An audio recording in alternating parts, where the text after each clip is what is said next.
Hello friends, how are you? I hope you all will be fine. So in today's video, we are going to discuss about non-home loan. So I am Sasi Ranjan, Chartered Accountant.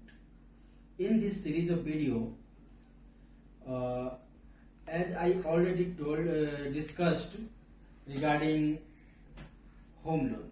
So in home loan, there was flat loan, house loan, self construction loan and plot plus construction loan. अब आता है कि आप already कोई house own कर रहे हैं, bungalow own कर रहे हैं, मतलब आपके पास ऑलरेडी है, उसके अगेंस्ट में आपको लोन चाहिए।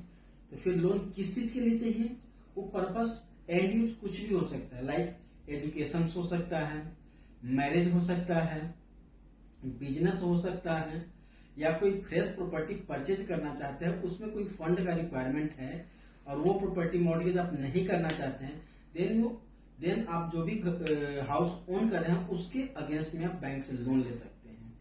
तो that types of loan is called as loan against property residential, means residential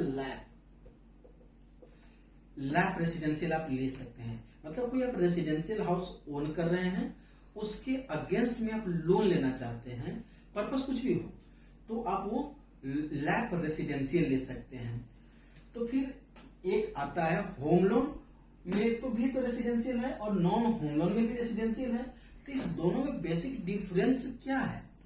basic difference ये है, जो होम लोन में रेट ऑफ इंटरेस्ट कम होता है, कंपैरेटिवली कम होता है, और नॉन होम लोन मतलब लैप जब आप रेसिडेंशियल लेने जाइएगा तो उसमें रेट ऑफ इंटरेस्ट हाई होता है। अब आता है एलटीवी। एलटीवी क्या होता है? लोन टू वैल्यू रेशियो होता है। इसके बारे में भी हम बताएंगे क्या होता है एलटीवी।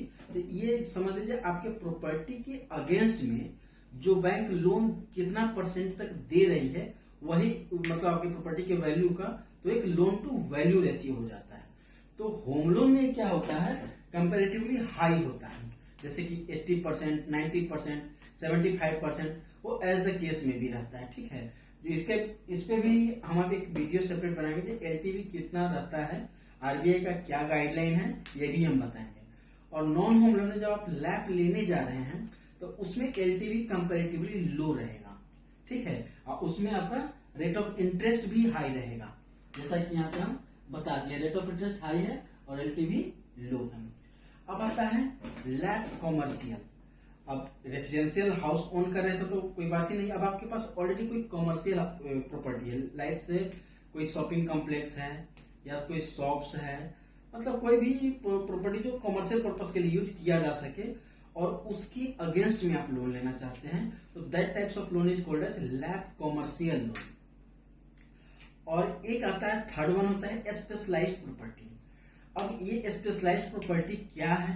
तो स्पेशलाइज्ड प्रॉपर्टी में होता है लाइक हॉस्पिटल्स, स्कूल और गोडाउन। ये सब क्या होता है? एक स्पेसिफिक पर्पस के लिए यूज होता है, ये आप जनरल यूज में नहीं कर सकते हैं। तो इसीलिए इसको हमें एक स्पेशलाइज्ड प्रॉपर्टी लोन भी कहा जाता है। इसका क्या है? रेट ऑफ इंटरेस्ट भी हाई होता है और एलटीवी बहुत लो होता है, क्योंकि आप इसको जनरल यूज नहीं कर सकते। अब मान लीजिए ना, अगर कोई बैंक है हॉस्पिटल को मॉर्गेज कर रही है और वो हॉस्पिटल लोन देने में अब सक्षम नहीं है, तो क्या बैंक तो उसको सोल्ड आउट करेगा ही, ऑक्शन करेगा ही? तो क्या कोई जनरल आदमी खरीद सकता है हॉस्पिटल को? तो answer is no, general public खरीद ही नहीं सकता है। तो कोई ना कोई डॉक्टर ही खरीदेगा, तो जो डॉक्टर उस लायक होगा वही खरीदेगा। तो इसलिए इसको मतलब वैल्यू बैंक कम लेकर के चलती है, मतलब ये इजिली मार्केटेबल नहीं होता है। इसी तरह होता है स्कूल्स के लिए, कोई स्कूल क्यों खरीदेगा? एक आम आदमी जो स्कूल चलाना नहीं जानता, स्कूल खरीद के क्या करेगा? जो उसका मतलब जो चला रहा है वही तो खरीदेगा स्कूल ना। तो इसलिए इस सब का वैल्यू को कम रखा जाता है। और लैप रेसिडेंशियल का वैल्यू एलटीवी कंपैरेटिवली सबसे हाई रहता है। क्यों? क्योंकि घर कोई भी खरीद सकता है, जिसके पास फंड हो वो घर खरीद सकता है। तो बाकी डिटेल्स जो भी है अगले वीडियो में हम डिस्कस करेंगे। सो आप लोग बने रहिए। Thank you so much for watching this video.